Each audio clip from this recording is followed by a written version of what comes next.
이 C랭크는 쉽게 말하면 크리에이터 랭크라고 생각하면 될 것 같아요. 공식 홈페이지에도 이렇게 하고 있어요. 3C 컨텍스트 컨텐츠 체인이라 그래서 한 가지 주제로 뚜렷하게 맥락 있게 가져가는 블로그여야 되고요. 두 번째는 한 가지 주제로 가져가는데 동시에 전문성 있는 내용으로 뚜렷하게 계속해서 보여주는 블로그여야지 좋다라고 판단하고요. 세 번째는 소비하는 사람에게 도움되고 있는지까지도 본다는 거예요. 안녕하세요. 체험단 시대 담당 컨설턴트 강사 동진쌤입니다. 오늘은 블로그를 하면 정말 많이 듣게 되는 소문들과 카더라들이 너무 많이 있는데요. 그것들을 다 빼고 공식, 네이버에서 운영하는 공식 블로그를 가지고 네이버의 알고리즘과 네이버가 좋아하는 문서들에 대해서 살펴보려고 합니다. 모든 내용은 제가 하는 말이 아니라 카더라가 아니라 네이버 공식 블로그에서 이야기하는 내용을 토대로 소개해드리는 만큼 알고리즘과 누락이나 저품질에 대한 이해가 굉장히 많이 도움되실 거라고 이야기 드리고 시작하겠습니다. 네이버의 공식 정보글을 포함해서 추가로 또 제가 저품질이나 누락이 됐을 때 좀 도움되는 행동들에 대한 부분도 16가지로 정리를 해놨거든요. 그것까지도 끝까지 보시는 분들한테 추가로 활용할 수 있는 팁까지 전해드리는 만큼 꼭 끝까지 시청하시길 바라고요. 제가 바로 시작해서 도와드리도록 하겠습니다. 우선 신누락과 저품질에 대해서 간단하게만 설명드려볼게요.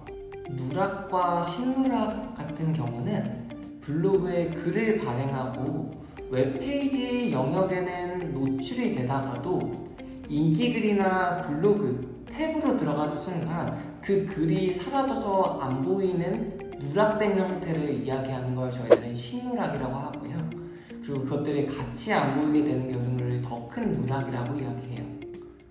그리고 어느 시점에서 네이버가 좋아하지 않는 문서를 계속해서 발행하다 보면 누락되다가 블로그 품질이 저하되는 시점이 있는 걸 저희들은 저품질, 품질이 저하됐다라고 해서 저품질의 이야기를 많이 하고 있습니다.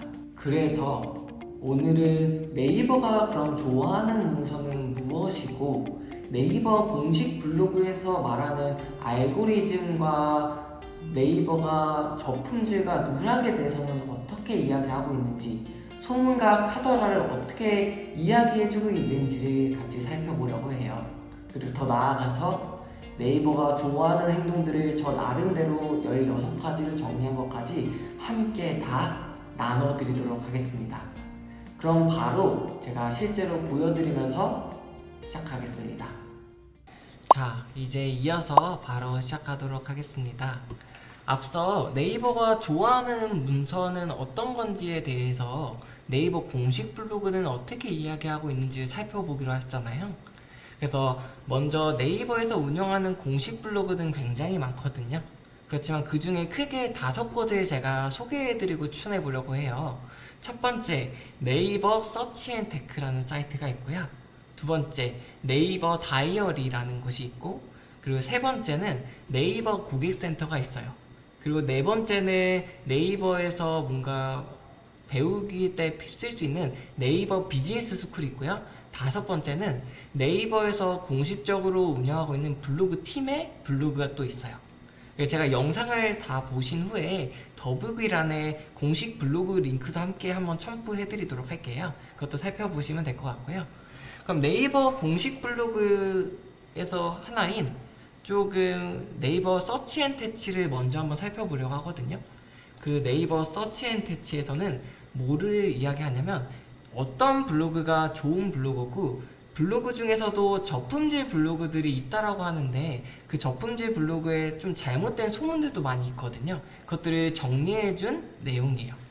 그래서 이걸 보면 저희가 흔히 알게 모르게 잘못 알고 있었던 부분들을 요약해준 건데요. 대표적으로 매일 많은 포스팅 하는 게 좋은 건지에 대한 내용들이나 저품질이 걸렸을 때 상업적인 블로그가 아니라 일상적인 블로그만 올려야 되는지 뭐 아니면은 장기간에 관리하지 않으면 저품질이 되는 것, 이런 사소하게 평소에 궁금했던 내용들을 네이버 공식 블로그에서 이렇게 질문을 정리해가지고 알려주고 있어요. 그래서 이것들을 꼭 한번 읽어보시면 도움이 되고요. 네이버가 공식 블로그인지 어떻게 알 수 있냐? 여기 네이버 검색에 보면 이 공식 블로그 마크가 있거든요. 이것들이 각 그 사이트나 뭐 병원이나 뭐 인테리어 업체 같이 그 대표 안에 있는 그 소속된 곳에서 이렇게 기업 단체에서 공식 마크가 이렇게 있으면 여기서 운영하는 걸 저희들이 확인할 수 있어요. 그리고 또 저희가 블로그 글이 저품질되거나 안 보이는 상태에서 다시 네이버가 조건 형태로 수정을 해서 분명히 노출이 돼야 되는데도 불구하고 노출이 안 되는 경우들이 있죠. 그럴 때 또 할 수 있는 방법이 네이버에 요청을 할 수 있어요. 고객센터에. 네이버 고객센터 안에서 두 번째로 저희가 살펴볼 게 검색 반영 요청이라는 게 있거든요. 여기도 네이버에서 공식적으로 운영하고 있는 홈페이지인데 여기 들어가셔가지고 내가 수정하려고 하는 글이 있다면 그걸 수정하고 나서 여기에 붙여넣기를 했을 때 문의를 하게 되면 네이버가 올바른 글로 수정이 되는지 확인하고 다시금 네이버 글을 노출시켜 줄 수 있는지를 반영시켜 주는 거라고 확인하시면 돼요. 그리고 또 네이버를 운영하면서 저희가 흔히들 궁금해하는 부분이 어떻게 하면 네이버의 알고리즘에 따라서 내가 글을 쓸 수 있을까라는 질문이 있죠. 이거를 네이버 공식 사이트에서는 뭐라고 하고 있냐면 C랭크라는 알고리즘을 통해서 이야기해주고 있어요. 이 C랭크는 쉽게 말하면 크리에이터 랭크라고 생각하면 될 것 같아요. 공식 홈페이지에도 이렇게 하고 있어요. 3C, 컨텍스트, 컨텐츠, 체인이라 그래서 한 가지 주제로 뚜렷하게 맥락 있게 가져가는 블로그여야 되고요. 두 번째는 한 가지 주제로 가져가는데 동시에 전문성 있는 내용으로 뚜렷하게 계속해서 보여주는 블로그여야지 좋다라고 판단하고요. 세 번째는 소비하는 사람에게 도움되고 있는지까지도 본다는 거예요. 그래서 그 3C가 성립될 때 크리에이터 랭크, 신뢰도나 인기도를 반영해서 전문성 있게 이 블로그가 좋다라는 거를 판단하는 거라고 저희들은 평가하는 알고리즘이에요. 그래서 실제로 네이버 블로그 안에서도 랭킹, 알고리즘을 매겨주고 있다 보니까 전문성 있는 한 가지 뚜렷한 주제가 되게 중요하다라는 걸 저희들은 공식 사이트에서 이야기해주고 있어요. 그래서 이걸 더 자세하게 알고 싶다라고 하면 이렇게 설명해주고 있습니다. C랭크를 쉽게 말하면 블로그의 신뢰도를 평가하는 알고리즘이다 라고 이야기합니다. 그래서 관심도가 얼마나 되고 품질이 얼마나 좋은 컨텐츠인지 그리고 이걸 통해서 읽은 사람들이 어떻게 반응되고 도움되고 있는지까지를 계산하는 걸 C랭크라고 보시면 돼요. 그리고 C랭크에 더해져서 또 주제별로 신뢰도에 반영하는 게 있어요. 그게 바로 다이아 로직이라고 저희들은 생각하시면 될 것 같아요. 이 다이아 로직은 쉽게 Deep Intent Analyst 알고리즘이라 그래서 쉽게 말하면 좋은 문서인지 판단하는 거라고 생각하시면 될 것 같아요. 그래서 이걸 읽는 사람들, 글을 읽는 사람들에게 도움이 되고 있는지 구체적으로 그 사람, 읽는 사람에게 관심도나 도움이 되고 실제로 이 글을 읽고 나서 문제가 해결됐는지까지 다이아 플러스는 본다는 거예요. 그래서 전문성도 보고요. 다이아 플러스라는 로직도 네이버 블로그에서는 공식적으로 이야기하고 있어요. 그래서 검색자에게 도움되는 정보를 쓰고 있는지를 저희들은 본다는 걸 볼 수 있습니다.